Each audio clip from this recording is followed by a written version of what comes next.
Bom, boa noite oficialmente. Hoje a gente está na nossa segunda web da disciplina de Administração e Gestão Estratégica de Recursos Humanos. É, a gente viu um pouco do contexto na web um. Oi, Nancy, e do contexto atual, né, que permeia que permeia o mundo para todas as empresas.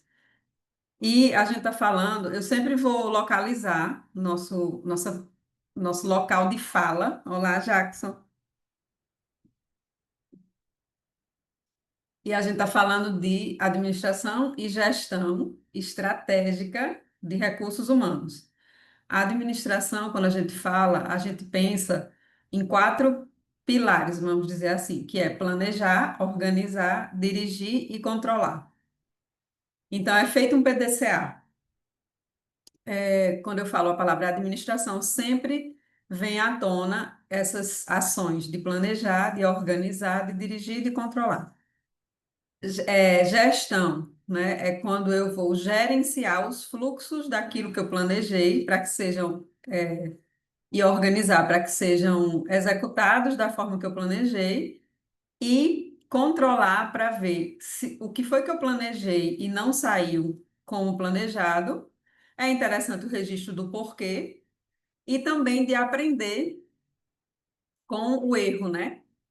No contexto que a gente viu, e eu vou falar sempre disso, erro, fracasso não é ruim, como normalmente, vou repetir, Eveline, como normalmente a cultura da gente entende, vamos dizer assim. É só um rascunho para um acerto, é um rascunho para o sucesso. Então, aquela ideia, né? Se eu estou errando muito, eu tenho que questionar para que eu estou errando e não por quê. Geralmente, quando eu questiono por quê, eu fico muito. É muito fácil, suscetível. É muito suscetível de entrar numa postura de vitimização. Ah, por que logo eu? Por que logo eu? E quando eu pergunto para que uma coisa aconteceu comigo, aí eu estou numa postura de aprendizado, né? Ah, para que eu estou errando tanto? Então eu vou muito, meu cérebro, meu corpo, tudo vai, meu lado racional vai guiar para que eu entenda algo, para que eu aprenda algo. E a ideia é essa, a gente está nessa vida para evoluir. E aí, deixa eu repetir o que a Eveline falou. Eu gosto muito de entender a etimologia das palavras e a nossa disciplina é Administração e Gestão Estratégica de Recursos Humanos, né?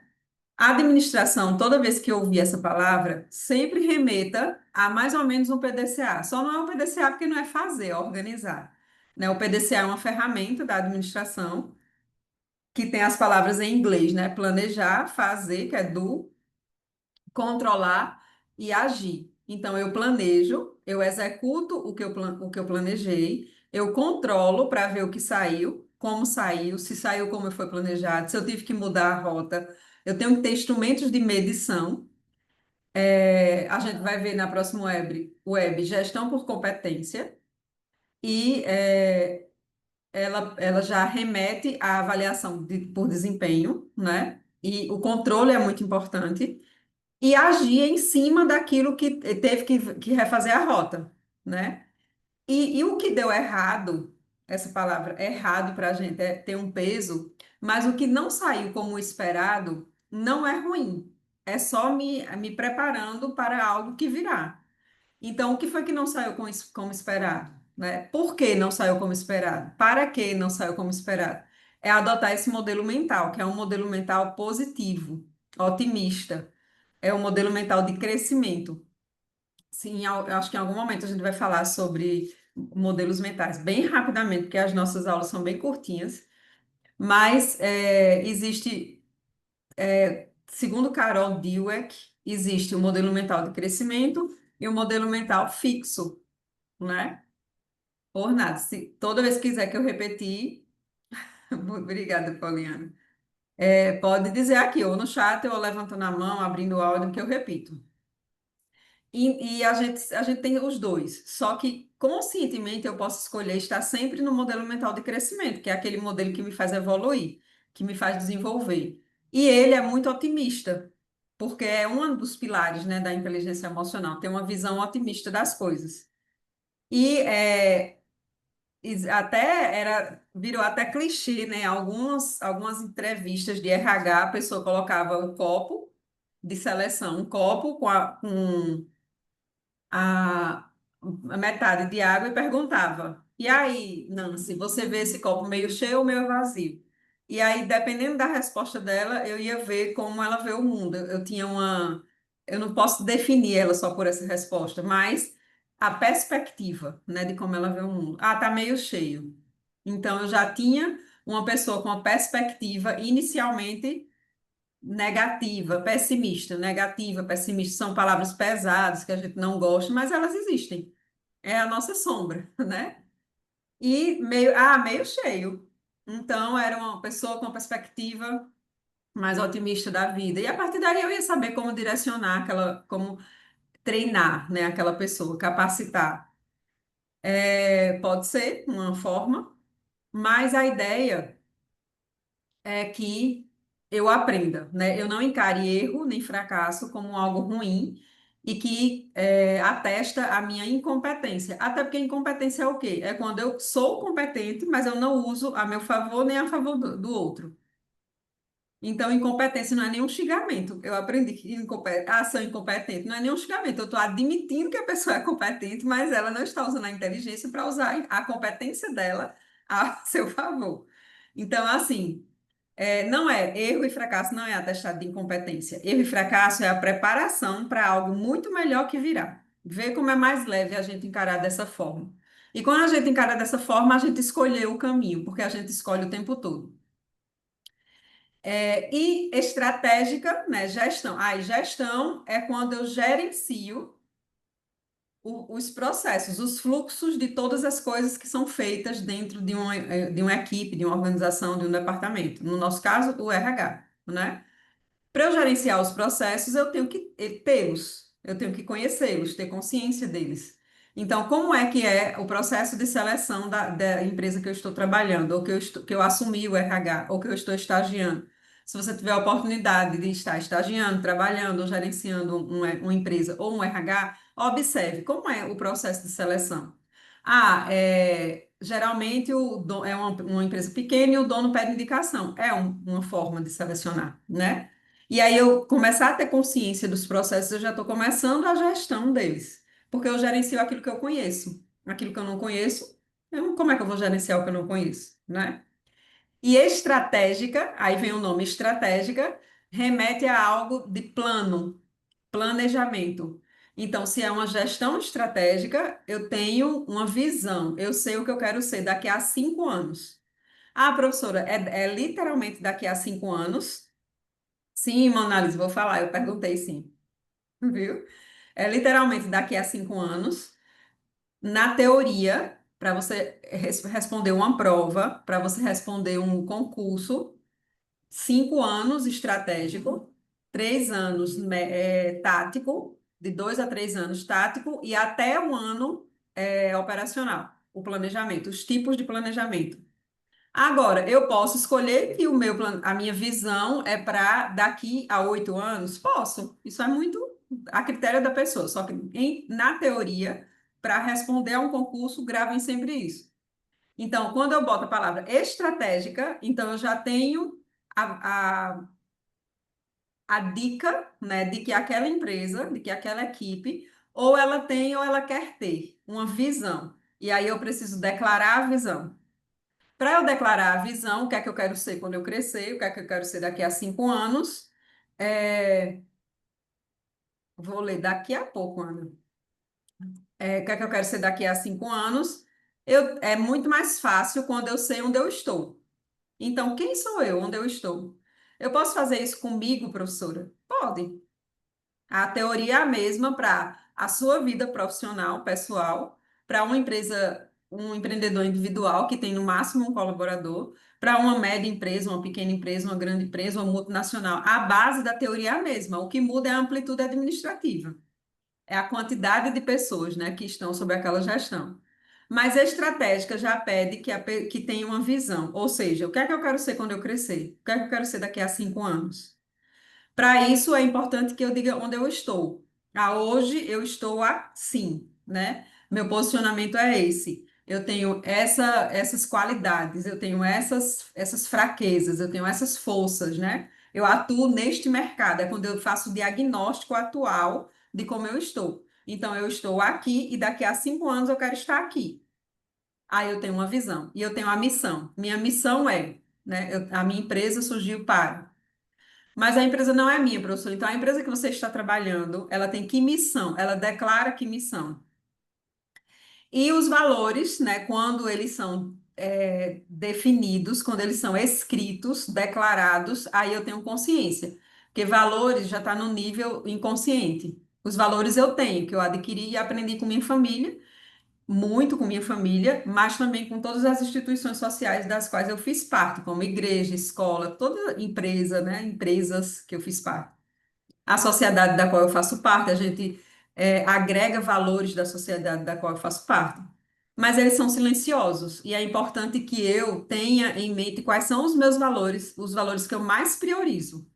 Ah, professora, eu priorizo muito a lealdade. Pronto, descreva esse valor.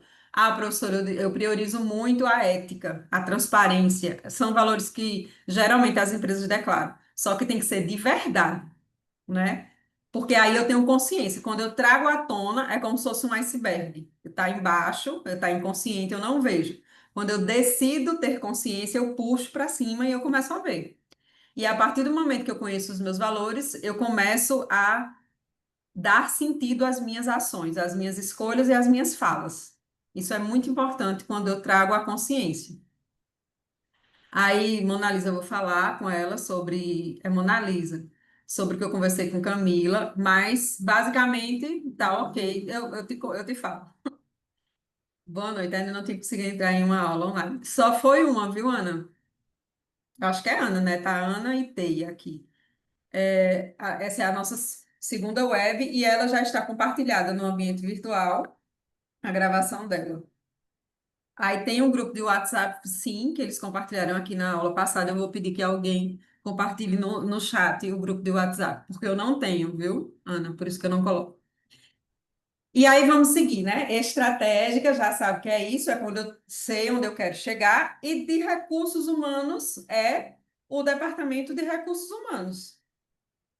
Uma empresa, ela é a junção de algumas pessoas. A empresa, ela não se define pelo um site ou por um local físico, cadeiras, móveis, mobiliário. São as pessoas. Então, são as pessoas que formam a empresa. E aí, quando eu falo administração e gestão estratégica de recursos humanos, pense no departamento que cuida das pessoas de uma determinada empresa e que tem uma visão. A visão tem que estar muito coerente, é o tema da aula de hoje, né? Tem que estar muito coerente com o, o que a empresa quer ser, porque o RH está no nível tático, é um dos departamentos, é uma das funções administrativas. E aí eu vou dar exemplos, né, e aprofundar mais ao longo da nossa aula. Ana, é importante você dizer a Raíssa qual é o seu curso, porque eu acho que tem vários grupos. Deixa eu compartilhar aqui com vocês o apoio. Tem algumas pessoas que são mais visuais, e aí é importante que tem que compartilhar a tela, porque tem som. Sim, compartilhar. Aí aqui, ó, a gente parou o pensamento sistêmico, não é? Nessa web a gente vai falar sobre. Vixe, minha gente, eu nem sei, mas vai chegar na web 2. Eu nem sei qual foi o tema que eu botei. Mas a gente vai falar muito sobre isso, que eu comecei a introduzir. Só que a gente precisa fechar o pensamento, né? Fechar o argumento do contexto. E por que eu deixei o pensamento sistêmico para essa próxima web? Porque é muito importante que a gente entenda e decida adotar uma postura sistêmica. Por que é importante? Primeiro, porque eu sou um ser humano, né? E como ser humano, eu sou um ser sistêmico. Segundo, porque eu decidi trabalhar com pessoas. E quando eu decido trabalhar com pessoas, eu preciso adotar uma postura sistêmica que considera o contexto, considera as relações, e não as partes e quem está certo e quem está errado. E não só isso, né? Terceiro, porque quando eu falo de empresa, né, de gestão, administração e gestão estratégica de recursos humanos, ou da empresa inteira, porque tem alunos de administração aqui também, eu estou falando de um sistema. A empresa é um sistema, né? E ela tem departamentos, e esses departamentos eles são interdependentes. O pensamento sistêmico ele já diz assim, ó, o que importa são as relações entre as partes, o produto das relações entre as partes e a interdependência dessas partes. Como ser sistêmico, a gente não consegue viver sozinho, a gente precisa interagir. Como evolução, expansão da minha consciência, quando eu decido expandir a minha consciência, é um caminho muito meu. A forma que eu escolho expandir a minha consciência é muito individual. Mas quando eu começo a expandir a consciência espiritual, eu aprendo que eu nunca vou conseguir caminhar se eu não interagir. E o pensamento sistêmico, a postura sistêmica, ele traz essa ideia. A gente viu o pensamento linear, o pensamento industrial, né? Viu o pensamento digital, o pensamento beta e o pensamento sistêmico que ficou por aqui.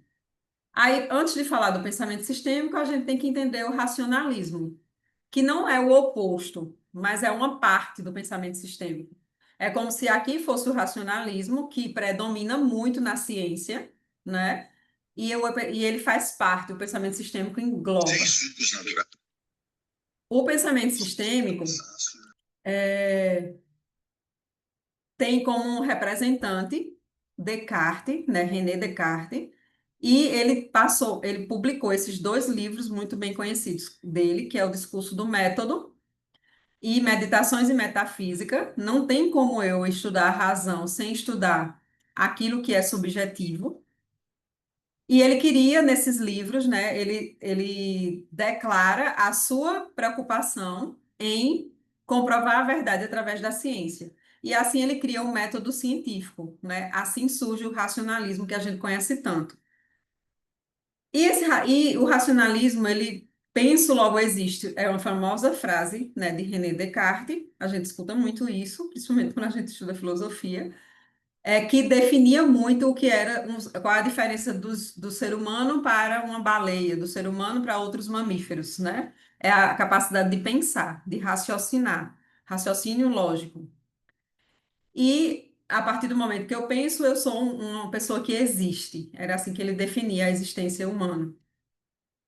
Isaac Newton vem e consolida o pensamento racionalista determinista ou mecanicista, e traz o que a gente chama da física moderna. Quando a gente estuda física no ensino fundamental, a gente estuda a lei da gravidade, a gente estuda as leis de Newton, que é a lei da inércia, a lei da dinâmica, que é a aceleração, a lei da ação e reação. Não, eu só deixei aqui para vocês lerem, mas isso aqui é só para vocês entenderem a lógica. Uma vez que, mesmo eu falando de inteligência emocional e inteligência espiritual, eu estou trazendo para o raciocínio lógico. É como se eu estivesse pegando duas inteligências que estão no nível inconsciente e trazendo à tona para o nível consciente. E aí, Isaac Newton, junto com os iluministas, todos esses e muito mais, contribuem, né, os iluministas na época da Revolução Industrial e todo aquele movimento, contribuem para fortalecer esse pensamento determinista. A gente praticamente todas as doutrinas e padrões, modelos padrões que a gente vivencia e aprende desde que nasce, está à luz desse pensamento. A gente não aprende, imagina uma pirâmide, né? A gente aprende muito o que está na base da pirâmide, que é a inteligência intelectual, a lógica. Então, eu sei que eu tenho que comer de garfo e faca, eu sei como é que eu tenho que tomar alguma bebida quente, eu sei como entrar e sair, eu aprendo a viver enquanto ser social. Eu aprendo tudo aquilo na base da pirâmide, é a minha inteligência intelectual. Eu aprendo, eu tenho uma educação formal na escola, eu aprendo algumas disciplinas, algumas teorias, inclusive essa, né? O meio da pirâmide, entenda que é a psique da gente, né? É pensamentos e sentimentos. E eles são cavalos selvagens desgovernados. Eu não tenho noção, né? Eu não aprendo formalmente como eles são. Hoje já entrou no currículo escolar a obrigatoriedade de estudar aspectos socioemocionais. Não é o ideal, mas é um pequeno bom, é um grande primeiro passo. Melhor do que nada, é melhor, né? As escolas falam sobre empatia, eles são obrigados hoje a falar sobre isso, sobre bullying, fala muito sobre bullying, fala muito sobre é, como desenvolver, né, aspectos socioemocionais. Ainda tem que evoluir muito, né, para acompanhar o quanto a gente evoluiu no pensamento racionalista, na inteligência intelectual, mas a inteligência emocional já faz parte do currículo das crianças. E eu, enquanto adulto, eu posso, eu devo, eu preciso, só eu posso decidir se eu quero desenvolver. Lógico que eu tenho inteligência emocional, mas ela é muito limitada, né? Ela é aquela que faz eu não dar um tapa no rosto de Enói, porque eu tenho consciência, né? Eu sei onde o meu direito termina, o dela começa. Então, eu não vou fazer isso. Se eu fizer isso, eu não estou em sã consciência. Então, eu sei viver em sociedade, eu sei controlar as minhas emoções, às vezes não, mas eu sei. Eu sei diferenciar e entender as emoções de outra pessoa. Então, eu tenho a base da inteligência emocional, mas eu posso decidir expandi-la muito mais. E é uma decisão que só cada um de nós pode fazer por nós. A gente não pode fazer mais por ninguém. E a inteligência espiritual mais ainda, né? Que é mais voltado para a nossa essência maior, não tem nada a ver com religião. Todas as religiões, as doutrinas beberam nessa fonte, por isso que é inteligência espiritual, e por isso que muita coisa do que a gente fala, você lembra de uma ou outra doutrina. Mas é porque foi o inverso. Elas que beberam dessa fonte e criaram uma doutrina que todas estão corretas, nenhuma está mais certa ou mais errada. Depende muito do que faz sentido para você, né? E o topo da pirâmide é essa inteligência emocional, né? Se a do meio eu não tenho muita consciência, imagina o do topo. A do meio, ela deixa muitas sombras. E vou fazer vou trazer aqui a analogia de Lucélena Galvão, que é uma filósofa da Nova Acrópole, muito boa de escutar, porque ela fala uma linguagem muito acessível. Ela diz que é como se fosse assim, né? É como se o meio da pirâmide, aqui a base é a minha vida, que eu consigo senti-la com os cinco sentidos, eu consigo perceber. A base é muito a psique, não tenho muita consciência, né, do que se passa na minha cabeça, nem muito menos na cabeça do outro. Mas existem é como se eu juntasse muita coisa, juntasse muitas memórias. E ela faz uma analogia como se fosse um quarto cheio de móveis. E aí eu faço uma oração, ou eu repito palavras positivas. Então eu estou escolhendo e atraindo a luz que está no topo da pirâmide. Então a luz, eu vou conseguir fazer esse trabalho, eu vou conseguir ser iluminado. Eu faço uma oração, me ajuda, Senhor, para fazer esse trabalho. Então eu estou chamando a luz, aí ela vem. Só que tem tanta sombra aqui que o que chega para mim, né, nesse mundo físico é mais uma sombra de uma luz tremenda que está disponível para mim. O que é que eu tenho que fazer? Eu tenho que resolver as questões do meio. Eu tenho que organizar. Eu tenho que gerenciar. E eu só gerencio aquilo que eu conheço. Então, eu tenho que decidir expandir a minha inteligência emocional, né? Então, é bem essa lógica. E eu estou falando isso porque isso faz muita diferença para um líder, para quem decide trabalhar com pessoas. Aí a gente viu as características do pensamento cartesiano mecanicista, eu não vou repetir, mas são características muito simplistas, não de uma forma pejorativa. Deixa eu ver se vocês estão falando aqui, porque o chat não está. Obrigada, professor. Ah, tá. Pensamento sistêmico. Ah, a gente vai finalizar o pensamento sistêmico e vai falar um pouco sobre. Tem um temazinho que eu botei na segunda aula, eu não lembro se é liderança. Deixa eu dar uma olhada aqui. Sobre.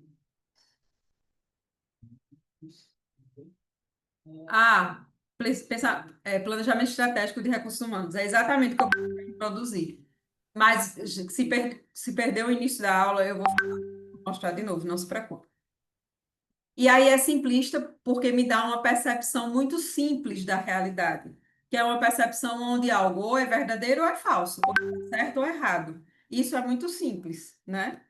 E aí, só que ele permeia a ciência, né? Ele que embasa a ciência.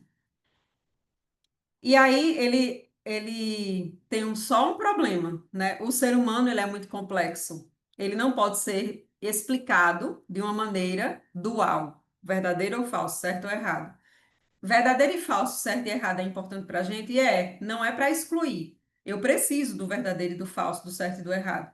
Mas eu sou mais complexo do que isso e eu mostrei essas figuras aqui para mostrar o quanto é complexo, né? E aí vocês mesmos responderam. Ah, professora, depende do ponto de vista, depende do contexto, depende de que lado eu estou. Então, aqui é. Deixa eu colocar o apontador.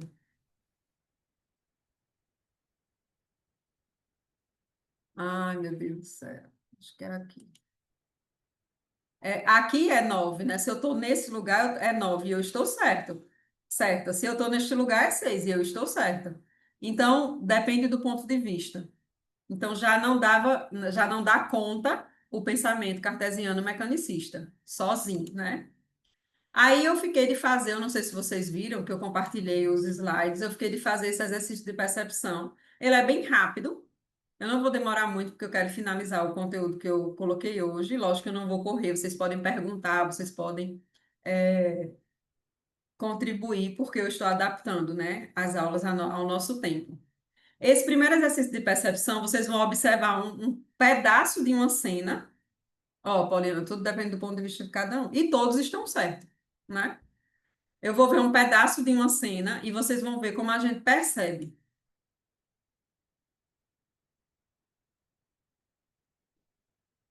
Misericórdia, Lucas, o que é isso? Eu vejo matemática, já corta meu cérebro já congela. Ó, peraí.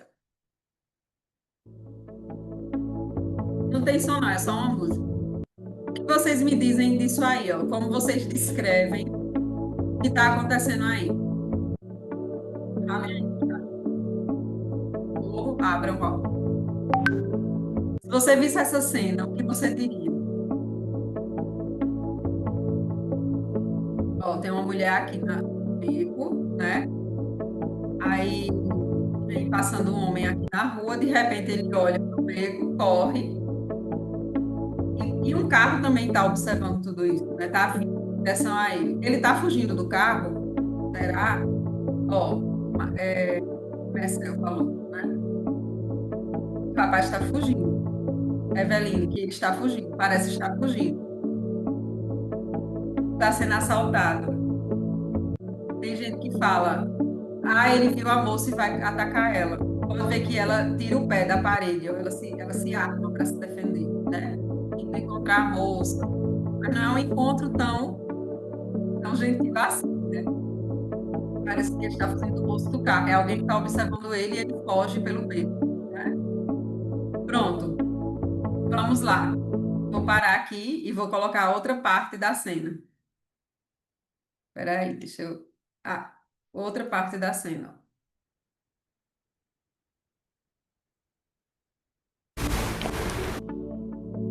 Não, ele passou da moça e ele está indo para esse homem, ó. Então, não é a moça. Ele passa dela e vai em cima desse homem. E aí é o quê? Jaísa, eu vou falar das competências. Mona Lisa, não acho que seja passando a rua e viu alguém lá na frente que ele gostaria de falar. Pode ser também. Parece que ele está atacando a pasta, né? Pode ser que ele queira a pasta. O homem fez algo com a moça, foi atacar o moço. É o que a gente percebe. Eita, nem ampliei. Vai dar pra ver. Agora vamos finalizar o contexto. Qual é, de fato, o contexto todo?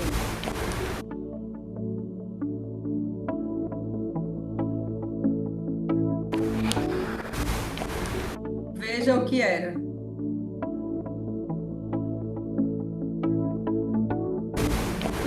Ele salvou o homem, né? Então, na verdade, ele vinha passando, viu aquela cena que não ia dar certo e que o homem ia ser esmagado. E ele salvou. Mas se a gente vê qual é a lógica, né, de eu passar isso aqui para vocês. E aí eu passo para todas as, né? Deixa eu finalizar aqui, porque senão fica passando, tá?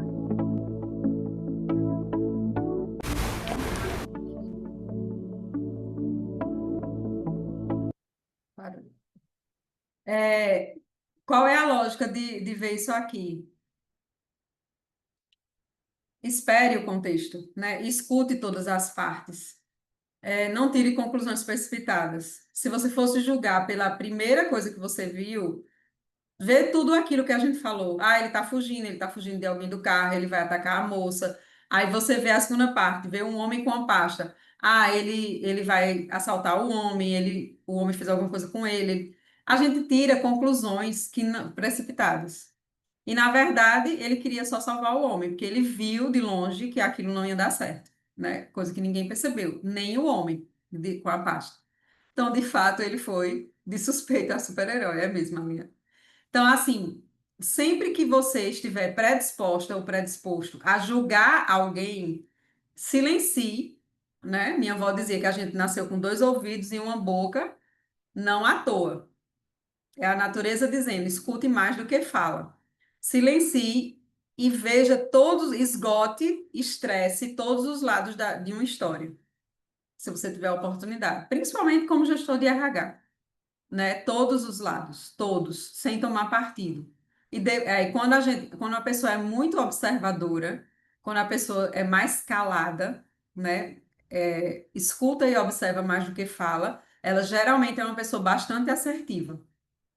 É uma pessoa que escuta muito. Caramba, tu nunca fala, mas quando fala, toca na ferida. Por quê? Porque você vai direto ao ponto. Você já observou todos os lados. Você conseguiu entender as entrelinhas. E essa é uma característica fundamental para um gestor de pessoas. E é uma soft skill. Tá vendo que a gente não ensina? É algo que eu desenvolvo porque eu decido fazer isso. É uma postura que eu decido. O pior é que quase sempre as conclusões são ruins. Porque a gente sempre vai pela primeira impressão. Então, é um treinamento, a gente tem que se policiar. Por que a gente vai pela primeira impressão? Porque a gente decide rápido, porque a gente age rápido, porque a gente tem que se defender, né? A gente vive num mundo em que a gente tem que estar preparado para sobreviver. Então, eu não posso ser ingênuo e achar que é todo mundo mágico. Eu tenho que ter estereótipos, eu tenho que ter modelos mentais, padrões, para saber que aquela pessoa quer fazer um mal para mim, para eu poder diferenciar isso aí. Então, a gente vive num mundo que precisa se defender para sobreviver. Então, é uma forma, né, do corpo nos ajudar a viver nesse mundo. Além da ancestralidade da gente, que vivia em cavernas. E a gente tem essa informação. E que se defendia. Infelizmente, o mundo se acaba em julgamentos. É isso aí, Juliana. A palavra é julgamento. É não julgar. É trocar o julgamento pela narrativa de fatos. Julgamento é comunicação violenta. Comunicação não violenta é quando eu narro fatos, mas eu vou falar sobre ela. Nem tudo que vemos é o que parece ser. Eu diria tudo, viu? Terapia é uma ótima forma de desenvolver pode ser, Lucas. Se você procurar um terapeuta e disser assim, ó, eu quero desenvolver soft skills, acho que cognitivo comportamental, que é TCC, psicólogos que seguem essa linha. Mas também procurar um terapeuta e dizer assim, eu quero entender quais são as minhas habilidades mais sutis, desenvolvê-las mais. Tem psicólogos que fazem esse trabalho. Coach também, né? Kaliane, eu acho que tem mais de uma, mas eu vou procurar saber a avaliação. Não julgue o livro pela capa. Sim, quando a gente trabalha com pessoas, a primeira impressão não pode ser a que fica. Eu tenho que dar sempre várias chances da pessoa causar uma primeira boa impressão. Por quê? Porque pela minha anatomia, a gente vai ver isso em inteligência espiritual, pela minha anatomia mesmo, a formação biológica do meu corpo, eu preciso criar, eu tenho estereótipos, eu tenho modelos mentais e eu já tenho um pré-conceito. Eu já tenho uma concepção formada, mas eu vou selecionar pessoas, né? Se eu tiver, por exemplo, um preconceito para alguém cheio de piercing e maquiagem, ou e tatuagem, então eu tenho que saber se eu tenho esse estereótipo de que não é uma pessoa confiável.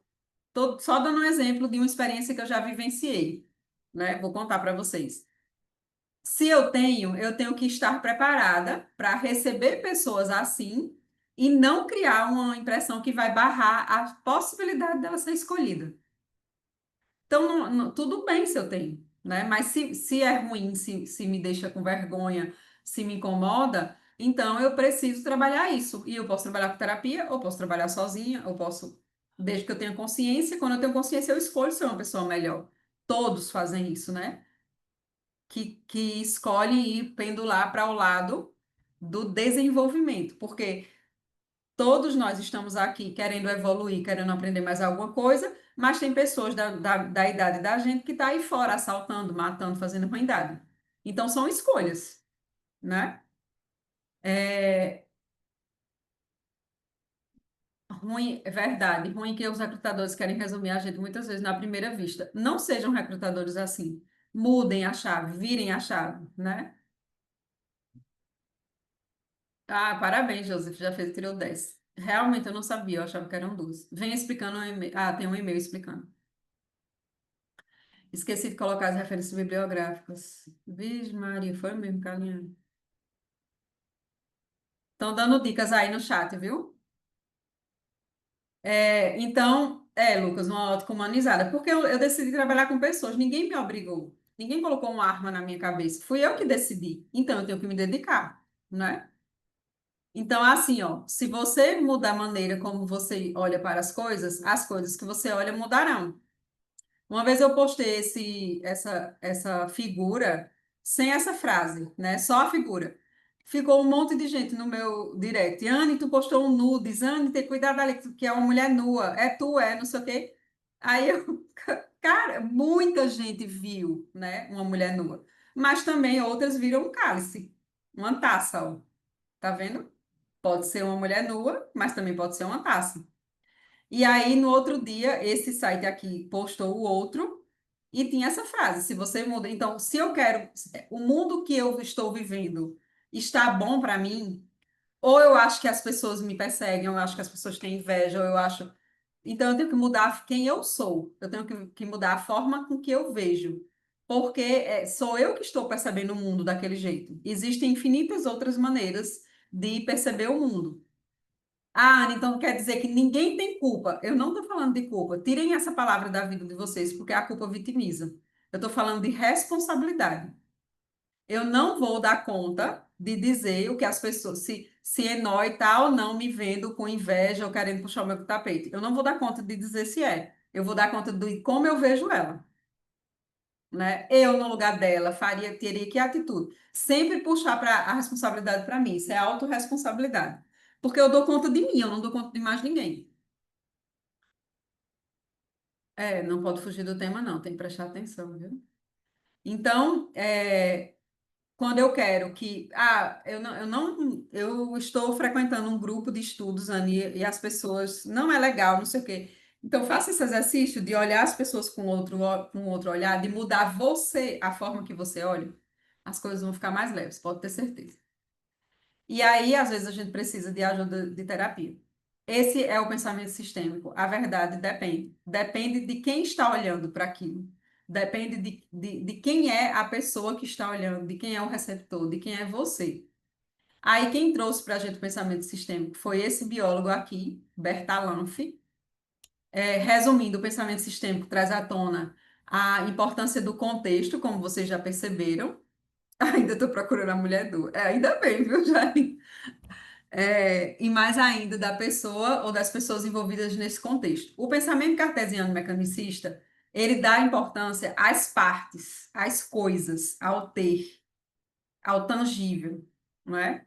Tanto que Descartes e os outros contemporâneos dele, quando viram que a racionalidade não explicava a subjetividade humana, dividiu. Ah, isso aqui é a igreja que responde, isso aqui é a ciência que responde. Por isso que teve essa divisão. Não deveria existir divisão entre ciência e religião ou que a igreja dá conta. Analise. Minha terapeuta sempre fala para ver em outro ângulo, muito bom, por outra perspectiva. Nós estamos preparados para viver na defensiva e isso é normal, tá tudo bem. Às vezes é automático, com certeza nosso corpo automaticamente vai se defender, mas ainda bem que podemos melhorar isso. Basta a gente ter consciência. As interações que acontecem passam a ter um sentido mais amplo e o conjunto dessas interações traz qualidades únicas para o sistema.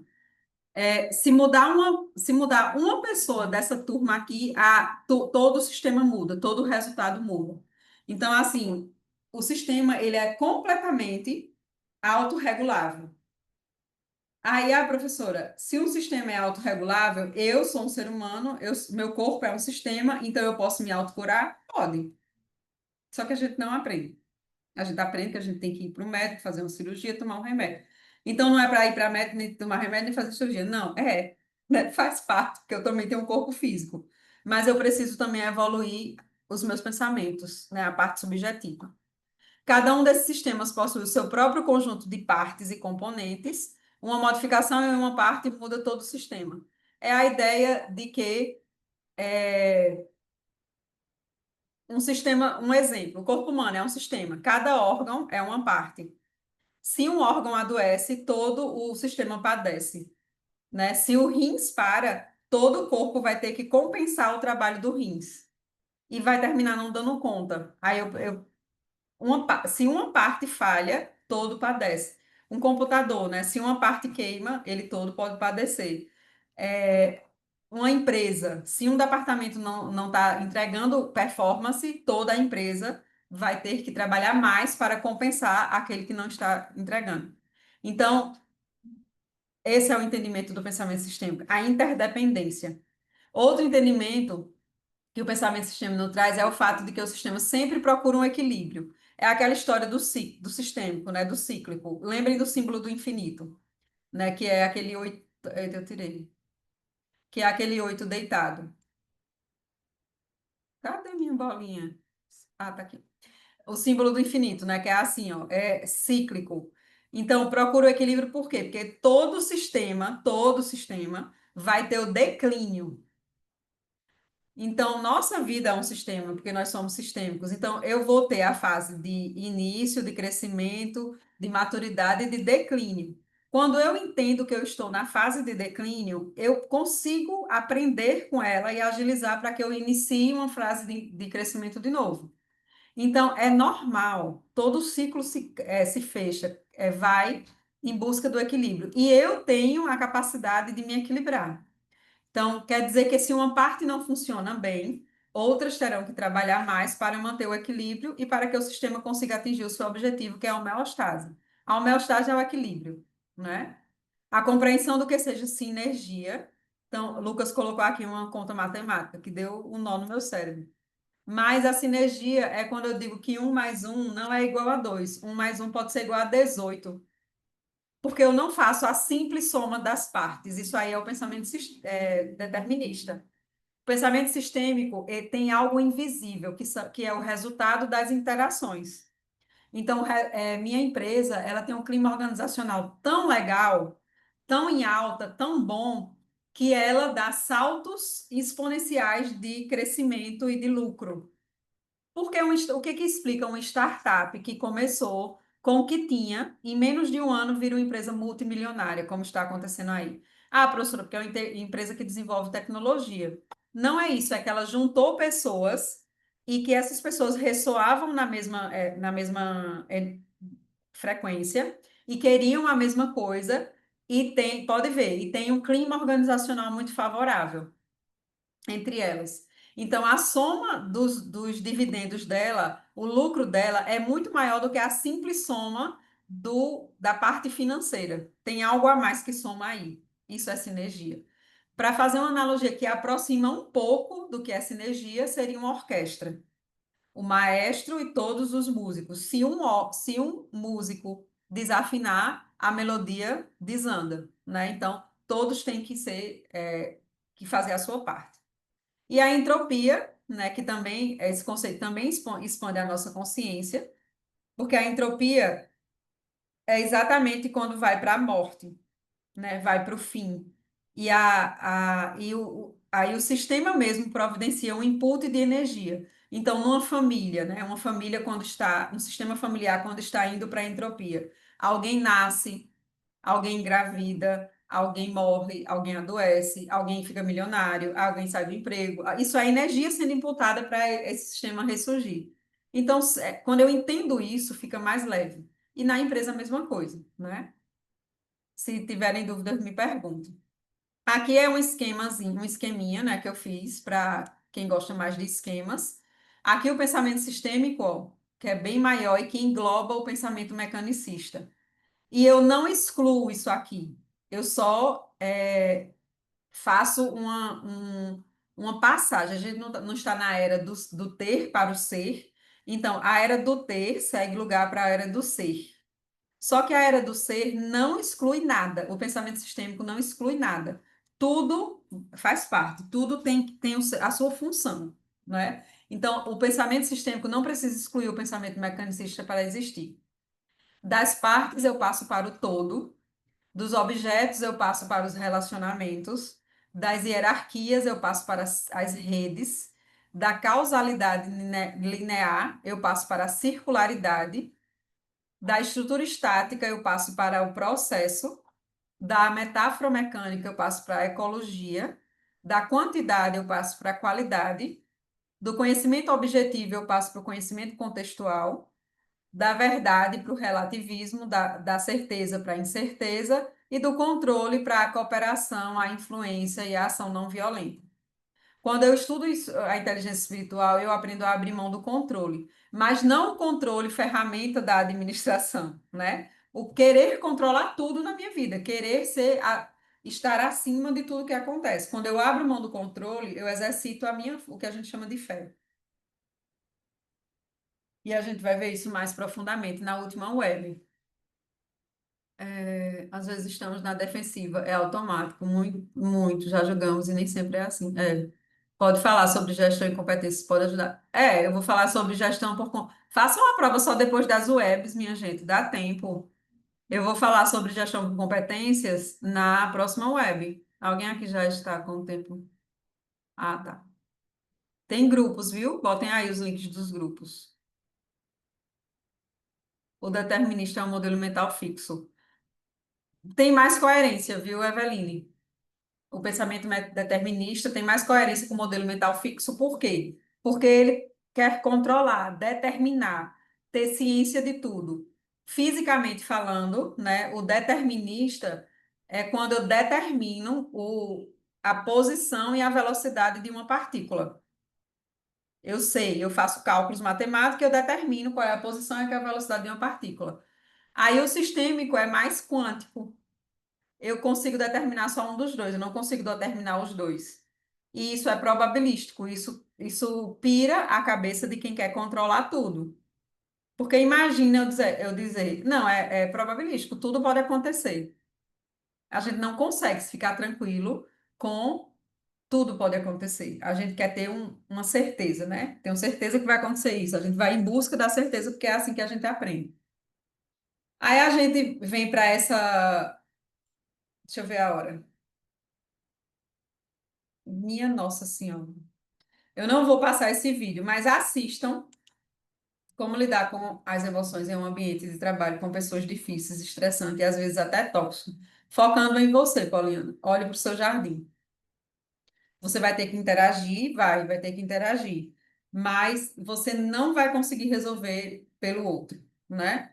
Foque em você, se coloque no lugar dessas pessoas aqui, ó, tóxicas.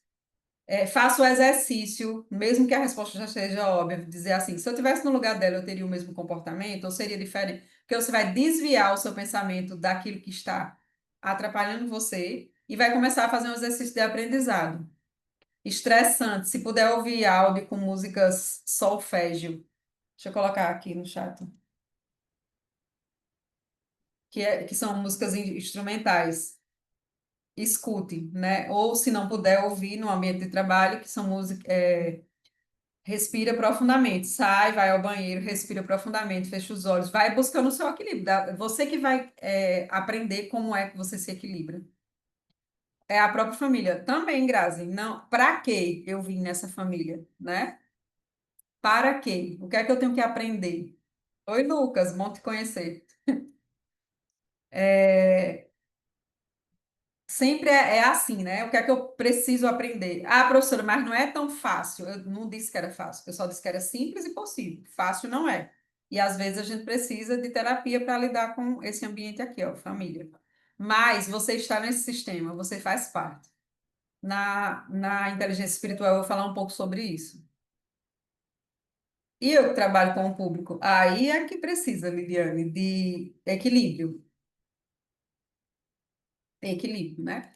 Esse experimento social aqui é bem interessante. Eu não vou passar agora, né? Porque eu quero finalizar a nossa aula. Fala de pontos de excelência e pontos de carreira, por favor.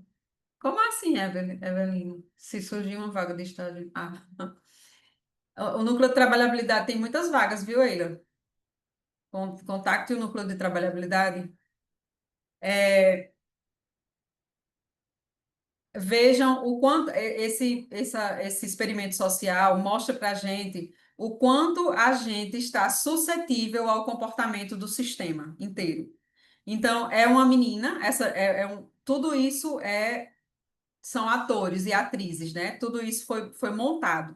Eles montaram um escritório de oftalmologia. A médica é uma atriz, a recepcionista é uma atriz, e todas as pessoas que estão aqui quando ela entra são atores e atrizes e atores. Aí eles começam, tocam a sirene e eles começam a levantar. Aí vocês vão ver o comportamento da menina. Depois vai chamando todo mundo, deixando ela por último. Mas na medida que chama, outras pessoas que também não fazem parte do experimento, ou seja, não são atores, entram, são pessoas que estão sendo observadas assim como ela e começam a se comportar de uma determinada maneira. Você vai ver o quanto o sistema tem força. E de que sistema eu estou falando? Da nossa família, da nossa sociedade, das instituições sociais que a gente faz parte. Eles têm uma força tremenda para aquilo que a gente vai fazer, vai decidir e vai buscar. Lucas está botando aqui, ó, com cada situação. Ah, faço estágio no departamento de gestão de pessoas e tenho minha supervisora, gestora. Como exemplo, é cada situação que passamos no dia a dia. É muito bom fazer esse exercício, Lucas. Trabalhar com o público é complicado, mas todos vocês estão ou em administração ou em gestão de recursos humanos. Adivinha, vocês escolheram trabalhar com pessoas, né? Ou diretamente com o cliente daquela empresa ou com o cliente interno. Então, é muito bom, porque você aprende muito. Aí a gente vem, né, para a nossa primeira parte, eu já comecei a falar um pouco sobre ela. De fato, o que é planejamento estratégico de recursos humanos? É o alinhamento entre metas organizacionais e gestão de pessoas. Ele parte do princípio de que eu tenho objetivos claros e mensurações do impacto são cruciais, que é o controle. Aí eu trago para vocês aqui essa pirâmide. Toda vez que você for fazer qualquer prova, principalmente concurso para banco, que cai administração, concursos públicos de nível superior, que cai conteúdos de administração, vai cair planejamento estratégico. E aí você já até nas provas mesmo que você vai fazer, você já desenha essa piramidezinha, já coloca no topo estratégico, no meio tático e no final operacional, né? Aqui o estratégico, preste atenção no raciocínio que eu vou elaborar. E eu só tenho 7 minutos, mas vocês já sabem que eu vou tomar 15 minutos de vocês, né? Então, o estratégico ó, é a alta administração da empresa. É daqui que sai a visão da empresa. São essas pessoas aqui que definem onde é que a empresa quer chegar. É, tem uma forte orientação externa, porque precisa entender o ambiente externo, que a gente vai ver, né, para poder definir onde é que a empresa quer chegar. Tem o foco no longo prazo. Lembram que aqui é 5 anos, são 5 anos. Então, isso é longo prazo na teoria. Vai declarar objetivos gerais e planos genéricos. Eles vão falar: daqui a 5 anos eu quero ter 2 filiais. É bem genérico, né? Só que nesse grupo aqui tem os líderes desses setores aqui. Teoricamente, qualquer empresa tem, seja ONG, seja empresa pública, seja empresa privada, tem funções administrativas, né? Se ela se juntou duas ou mais pessoas para entregar alguma coisa para a sociedade, ela tem funções administrativas, mesmo que seja empreendedor individual que vende bijuterias. Ah, professora, eu faço minhas bijuterias e vendo no trabalho. Você é um empreendedor individual, mesmo que não seja formalizada. E você tem que ter no seu modelo mental as funções que você vai desempenhar. Então, você vai desempenhar uma função de logística, não necessariamente nessa mesma ordem, né? Onde que você vai comprar o seu material, onde que você vai distribuir o seu material? Você vai colocar em lojinhas de bairro, em farmácias, em padarias para vender? Como é? Como é que você vai fazer o seu produto chegar no seu cliente final? A parte financeira, é, caixa, né, capital de giro, fluxo. Como é? Eu vendo um colar por R$ 10, mas ele me custa R$ 3. O que é que eu vou fazer com os sete? Eu vou juntar e comprar um celular no primeiro mês? Não. Eu vou guardar uma parte, outra para investir, outra para. Então, eu tenho que ter um pensamento financeiro de organização. Outra função que tem aqui veja que eu estou descrevendo os departamentos de uma empresa de marketing, que é relacionamento, pesquisa de mercado, onde é que estão meus consumidores, meus fornecedores, meus concorrentes, o que é que meus concorrentes estão fazendo. Ah, eu sou a que faz bijuteria. Quem são os meus principais concorrentes? É uma Romanel que está no shopping? É? Será que é? E aí eu tenho que pensar sobre isso, né? E também como eu vou divulgar o meu produto. Marketing não é só divulgação, não é só propaganda, né? Marketing é muito mais do que isso, é relacionamento. E, finalmente, recursos humanos. Então, toda empresa ela tem esses departamentos: finanças, marketing, logística e recursos humanos. Chamam outros nomes, decompõem em outras áreas, mas são essas funções que as áreas desempenham. E os líderes desses setores, eles fazem parte dessa equipe aqui. Quando essa equipe define o que quer ser, cada líder vai pensar no seu quadrado. Então, finanças vai pensar no capital que precisa para investir no que nessa visão. RH vai pensar no capital humano que precisa para conseguir chegar na situação desejada, porque pensem bem, né? Se eu estou aqui e quero chegar num lugar diferente, eu tenho que agir de maneira diferente. Então, o RH vai pensar no capital humano. Eu tenho capital humano suficiente para mudar as atitudes e fazer eu chegar aqui, ou eu preciso contratar pessoas novas, ou eu preciso realocar, fazer uma reengenharia nos cargos, né? Então, o RH vai dar conta das pessoas que vão operacionalizar isso. Marketing vai estudar o mercado externo e interno e vai entregar, dizer eu existo, vai fazer propaganda, mas também vai ver o local, praça, são 8 P's, não são 4 P's, né? E logística vai dar conta de estoque, se tiver estoque, de entrega, se tiver entrega, onde é que eu vou vender, se tiver que escolher intermediários. Então, cada um vai pensar dentro daquilo que lhe compete. No nosso caso, o RH. Então, eu preciso fazer recrutamento, seleção. Se eu preciso fazer recrutamento e seleção, eu preciso treinar essas pessoas. Mas também eu preciso treinar quem já. Eu não preciso fazer recrutamento e seleção, digamos. Eu vou em busca dessa visão com quem eu tenho hoje na empresa. Então, eu tenho que treiná-las, capacitá-las para ter atitudes diferentes. Porque fazendo o que já sabem, eu vou ficar onde eu estou. Eu não vou mudar. Eu tenho que fazer algo diferente. 5W2Hs é o que eu faço para desenvolver esses planos táticos. Muito bem, Jair. E aí, eu tenho que pensar na saúde e na segurança dessas pessoas e tenho que pensar no pagamento, nas leis trabalhistas, que é o DP, certo? Então, basicamente, recrutamento e seleção, treinamento e desenvolvimento, DP e saúde e segurança no trabalho. E o operacional é quem operacionaliza, né? Aqui é a visão por unidades de negócios ou departamentos, como eu expliquei. Tem um foco no médio prazo. Pense no escada, né? Aqui são 5 anos. Em até um ano eu já mudo a cara da empresa. De 2 a 3 anos eu já alcanço alguns indicadores bem importantes. E eu chego nos 5 anos na visão que eu quero. Quando eu chego na visão que eu quero, eu mudo. Eu posso escolher outra visão e assim eu vou crescendo. O operacional é a visão por tarefas rotineiras, tem o foco no curto prazo e define, é a 5W2Hs que Jailson falou. Aqui, ó. 5Ws, porque é em inglês.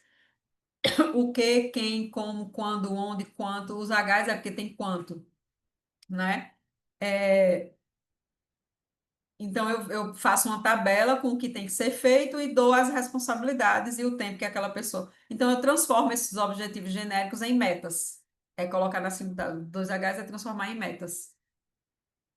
E aí, de uma maneira, na mesma pirâmide, eu trago as habilidades. Alguém pediu aqui para eu falar de competência. Competência é a junção dessas habilidades aqui, a interseção dessas habilidades aqui. No nível estratégico, requer muita habilidade conceitual, mas vejam essa figurinha. Não descarta as habilidades humanas e nem as habilidades práticas operacionais. Quem está nesse nível aqui precisa ter as três, todos precisam ter as três habilidades. Só que no nível estratégico vai ser mais requerido, seria o chá. Isso. O chá é a junção do C mais o H mais o A é igual à competência, Jailson. Aqui, ó, requer mais habilidades conceituais porque eu preciso entender amplamente o mercado. Eu preciso saber, conhecer, né, de forma externa. Eu vou mostrar aí para vocês. O mercado externo, um mercado macro, para poder tomar decisões. No nível estático, eu preciso muito de relações humanas, né? Preciso muito de saber interagir, porque eu vou pegar os objetivos genéricos daqui, vou decodificar, ajudar todos os setores, todos os departamentos a decodificar o que eles escolheram na linguagem de cada departamento. E eu preciso de habilidades humanas, eu preciso treinar os líderes do departamento, eu preciso. Então, o gestor de RH, ele tem é, o cliente interno, que são os colaboradores, mas também os líderes dos departamentos. Ele tem que formar líderes, né? Por isso o coach, que a gente falou na primeira aula. A visão do coach. E o nível operacional tem mais, mas não deixa de ter habilidade conceitual, porque eu preciso entender ferramentas como o chá, ou teorias como o chá, ferramentas 5W2Hs, análise SWOT. Eu preciso entender de teoria, por isso que vocês estão nesse curso, saber o que compõe um departamento de RH, saber o que é recrutamento e seleção, como é que como é que se faz, como é que se planeja carreiras. Eu tenho que saber tudo que vocês estão aprendendo aqui. Então, isso é a habilidade conceitual e a prática, que é colocar em prática isso aqui, todo esse conceito, né? E o nível operacional requer mais habilidades práticas, mas não deixa de ter que ter habilidades humanas e conceituais, mas coloca a mão na massa. Basicamente, é identificar e planejar as necessidades de capital humano para alcançar os objetivos da organização. Quais são os elementos chaves do planejamento estratégico de recursos humanos? Ter uma análise interna e externa, e aí a análise do departamento de marketing pode ajudar você. Ter objetivos, ter objetivos de recursos humanos. Então, eu tenho uma mão de obra qualificada suficiente ou eu preciso recrutar pessoas com qualificações diferentes que eu não tenho na empresa? Para eu saber, para eu responder essa pergunta, eu tenho que ter o diagnóstico da empresa. Quais são as habilidades que eu tenho na minha empresa? Enquanto RH, eu tenho a obrigação de saber, né? E estratégias e planos de ação de RH, de recrutar, de treinar, de preparar os líderes, de orientar o departamento pessoal, de se importar com ergonomia e saúde e segurança no trabalho. E os benefícios de se ter esse planejamento estratégico é que melhora o desempenho, lógico, não tem como não melhorar. Aumenta o engajamento, porque eu começo a identificar que Rosiane tem habilidades diferentes do departamento que ela está e do que ela está trabalhando atualmente. Se eu transferir ela para cá, ela vai se engajar mais ainda, porque é o que ela gosta. Digamos que Rosiane, estou falando de Rosiane porque eu estou vendo ela aqui. Digamos que Rosiane gosta muito de marketing, mas ela trabalha no departamento financeiro. E eu, como RH, identifiquei esse gostar dela. Aí eu realoco ela para o departamento de marketing, ela vai dar saltos de produtividade, porque eu coloquei ela onde ela tem mais habilidade. Reduz custos porque eu não demito, né? Quando eu consigo entender as habilidades que tenho na minha empresa enquanto RH e não evito demissões, eu estou reduzindo custos. O conhecimento mais atual é o chave. É, Thaisa, hoje em dia está falando do chave, mas, mas também o chá é correto, porque em atitudes eu tenho os valores e as emoções. Quando eu vou destrinchar atitudes, eu tenho a inteligência espiritual, que traz valores e emoções junto com ela. Mas os dois estão corretos, né? Conhecimento, habilidades, atitudes, valores e emoções estão corretos. Se eu englobar valores e emoções em atitudes, que é o querer ser melhor, o querer fazer melhor, também está correto. E aí, um exemplo que eu já falei para vocês, esse exemplo, né, o planejamento estratégico, é entender a visão, ter as metas e comunicar essas metas. O RH é responsável por isso. A comunicação. Por isso que é importante saber que tem gerações diferentes na empresa. A comunicação vai ser diferente para gerações diferentes. Comunicar a mesma coisa para pessoas diferentes, né? Então, o exemplo que eu já falei para vocês, digamos que uma empresa decide expandir seus negócios para novos mercados. O que é que o RH deve fazer? Ela deve dar conta de políticas de recrutamento locais. O marketing pode ajudar com essa. Digamos que eu estou aqui em Natal e eu trabalho numa empresa que quer expandir para o norte, quer colocar uma filial no norte e uma filial em Belém e uma filial em Minas Gerais, né? E aí eu tenho que saber quais são as políticas de recrutamento locais, tanto no norte quanto em Minas Gerais. Ah, a empresa vai para lá, então ela tem que contratar 30% de mão de obra local, né? Ou 70, ou 80, depende dos acordos políticos que foram feitos para a empresa se sediar lá. Relacionamento com a comunidade local, né? Se a comunidade vê que eu cheguei e que eu dei emprego, óbvio que ela vai me apoiar. Mas eu também quero promover pessoas da matriz. Eu tenho essa possibilidade. A aula já devia ter terminado, já isso. É até 9, mas eu vou até 9h15 com vocês. Planos de cargos e salários existente, né? Para ter promoção interna. Se não existe, eu tenho que fazer. E treinamentos necessários, porque todos. Oi, Eila, Belém, minha capital. Treinamentos necessários, porque todos vão precisar de treinamento, já que eu quero sair de uma situação atual e ir para uma desejada. É aquela mesma máxima, né? Se eu quero resultados diferentes, eu tenho que mudar de atitudes. Não adianta continuar com os mesmos hábitos e querer resultados diferentes. Para eu ter resultado diferente, eu tenho que mudar meus hábitos. A empresa é a mesma coisa. Aí a gente vem para o que é muito importante, né? A pesquisa de mercado. Para o RH entender o que é que ela tem que dar conta, precisa saber da pesquisa de mercado. Mas o marketing, né, que é um dos setores, que também é um setor tático, pode já ajudar, porque a essência do marketing é a pesquisa de mercado, né? Então, o RH já pode pegar com esse outro departamento tático e entender como é a política do local, no caso do nosso exemplo, né? Uma empresa que quer abrir filiais, uma em Belém e uma em Minas Gerais, por exemplo.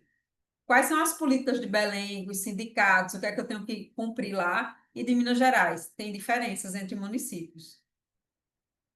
Aí o RH vem com o seu papel, que é fazer o diagnóstico, né? Entender todo o contexto atual. E o diagnóstico é feito quando eu entendo a empresa, né? O que é a empresa, qual é o negócio da empresa, qual é o posicionamento dela, como ela está, quais os recursos que ela tem, se ela tem vantagem competitiva, o ambiente, os valores e a ideologia dela, né? Visão, missão e valores e a ideologia delas. Essas coisas têm que ser declaradas, porque quando eu declaro, eu tangibilizo. Não é a partir do princípio de que está no ar. Ah, todo mundo sabe. Não, não sabe. Eu tenho que declarar. Tá em Salvaterra, Belém, né? Perto de Belém. Aí aqui, ó, o macroambiente. As habilidades conceituais dão conta disso. Entende o macroambiente, que é a análise pestal, que eu vou mostrar para vocês.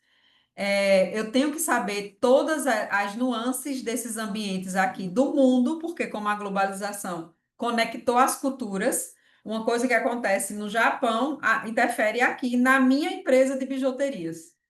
Não interfere tão diretamente do que numa empresa de importação, mas interfere na minha empresa de alguma maneira. Então, eu tenho que entender do macroambiente. Isso também é questão que cai muito em concurso, viu?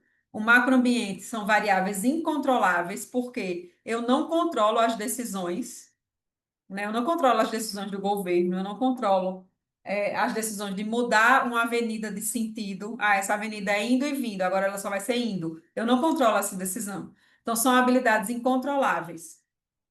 E por serem incontroláveis, eu tenho que me informar, estar sempre antenado com as informações acerca disso aqui, né? Do ambiente demográfico, do ambiente econômico, natural, tecnológico, político, legal e sociocultural. Eu tenho que estar antenado. É, leio já. Ó, os grupos estão aí, ó, os links dos grupos, entrem aí, minha gente. O microambiente tem duas faces, né? Entendam isso aí, não decorem, entendam, porque é questão de concurso. Porque o microambiente tem duas faces? Porque eu tenho o mercado onde eu atuo, que é semi-controlável. Por que é semi-controlável? Porque os consumidores eu entendo, então eu posso controlar. Os concorrentes eu posso fazer benchmark, saber o que é que eles estão fazendo, então é semi-controlável. Eu não vou mandar neles, mas eu vou entendê-los, até muitos deles. Os fornecedores, os intermediários e os públicos, stakeholders, né? Público local, esse público. Então, são variáveis semi-controláveis porque eu posso entender como eles pensam com pesquisa de mercado, quando eu faço pesquisa de mercado consumidor, concorrente, fornecedor. Do mercado onde eu atuo, eu entendo. Então, se eu sou professor e atuo no mercado educacional, eu tenho que entender no mercado educacional como é a dinâmica do mercado educacional, né? Quem são os meus consumidores? Quem são os meus concorrentes? Quem são os meus fornecedores? Os intermediários, público. Google é o meu fornecedor? É, porque ele me entrega um IA chamado Gemini, que eu fico brincando com ela o tempo todo aqui, usando o tempo todo aqui, né? E tantas outras. Então, qual é o meu mercado de atuação? Entendê-lo, faz parte do microambiente. E a minha empresa em si, ela é controlável porque eu decido tudo nela, eu que decido. Então, eu tenho que entender como é que eu estou em relação às pessoas, os talentos que eu tenho, quais as habilidades que eu tenho ao meu favor. Eu tenho que entender sobre compras, contabilidade, que é logística, né? Contabilidade, marketing, quais são as forças e as fraquezas da minha empresa. Alguém que eu não sei o nome, porque está o usuário. Amando a aula, professora. Minha empresa é de Recife, mas abriu aqui em Minas e foi mandada para cá. Mercado totalmente novo. É. E as pessoas, costumes, valores, não é? Eu estou sofrendo um pouco nas contratações, essas aulas estão sendo. É, é só ouvir mais, escute mais do que fale. Quando a gente é novo e chega num lugar, a gente tem que escutar mais do que falar. Não é tão simples assim, eu sei, né? Mas é uma premissa que ajuda. Projeto de extensão eu vi com Camila, viu? Ela mandou um áudio para mim, mas bem grande, eu confesso que eu não vi. Mas ainda vai ser liberado. É bem importante para vocês, extensão. Aí, para a gente caminhar para o finzinho da nossa aula, a análise do macroambiente é essa, ó, ajuda muito essa tabelinha aqui, que é a análise dos ambientes, dos fatores, né, políticos, econômicos, sociais, tecnológicos, ambientais e legais. Pode ser análise PEST também, porque no social eu posso incluir os outros fatores. No político eu posso incluir o legal, né, os fatores legais. Mas pode ser pestal também, assim como o chá pode ser chave. Karine, eu não sei dizer, porque tem pessoas de vários lugares, eu mesmo sou do Mato Grosso. Aqui tem gente do mundo inteiro, ou do Brasil inteiro. Então, entender, ó, o que é entender fatores políticos, professor, do macroambiente? Entender como é que são as políticas governamentais. Ó, aí tem uma pessoa que está em Minas Gerais. Como é que são as políticas governamentais de Minas Gerais, diferente de Recife? E do Brasil, e do mundo. E do mundo dentro do mercado onde a empresa dela atua, né? E assim vai, ó. Aqui está a dica para tudo que você precisa entender de macro. Ah, professora, eu tenho que entender de poluição. É macro.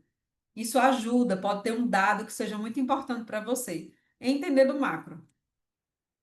A análise SWOT, né, que são as siglas em inglês, força, fraquezas, oportunidades e ameaças, aqui, ó. Força, fraqueza, oportunidade e ameaça.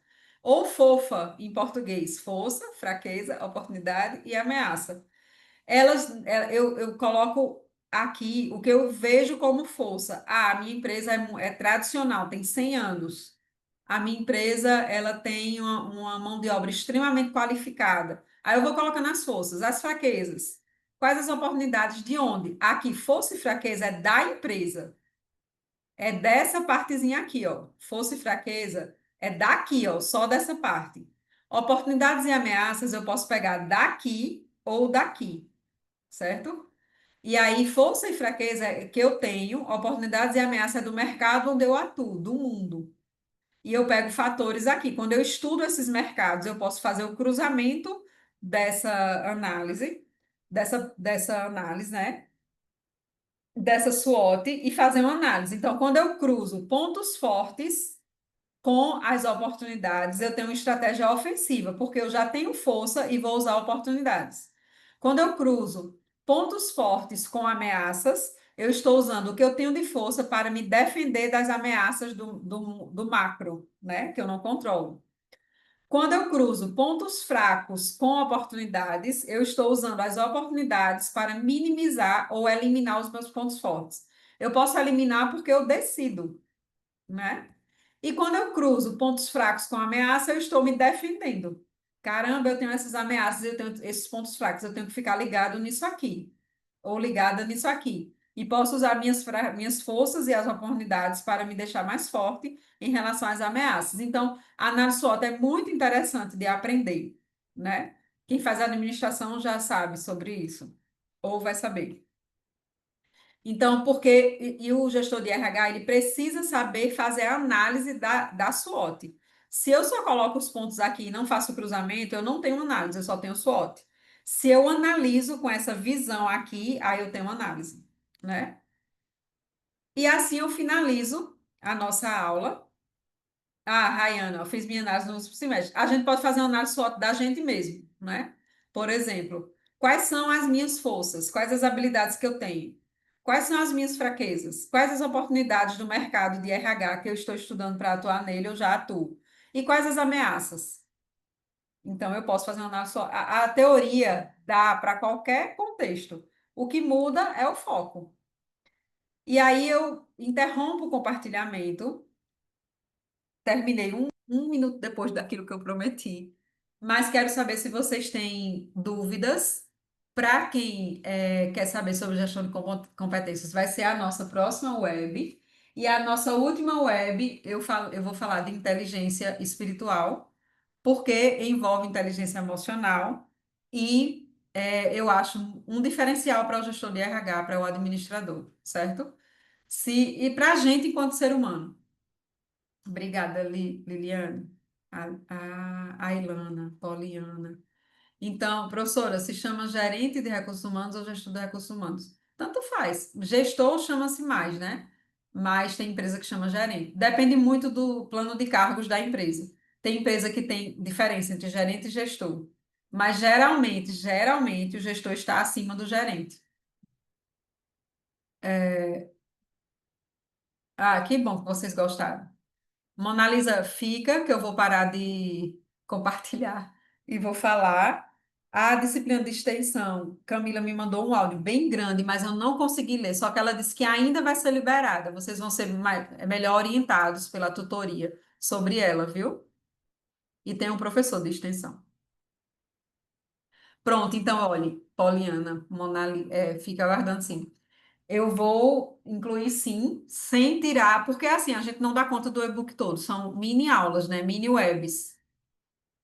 E se vocês disseram que caíram questões da. Porque eu não sei como é a avaliação. A gente coloca questões e faz um sorteio, né? Então, eu não sei quais são as questões que caíram, mas é tudo à luz do e-book. Leiam o e-book primeiro, para depois fazer a avaliação, quem ainda não fez. Cai gestão por competência, porque o nosso e-book tem gestão por competência. E aí eu vou falar na aula que vem sobre isso. E na web que vem, e na nossa quarta web, eu fecho com inteligência espiritual. Vou tentar entregar o máximo que eu puder. Combinado? Deixa eu parar de gravar para eu poder responder aqui a vocês.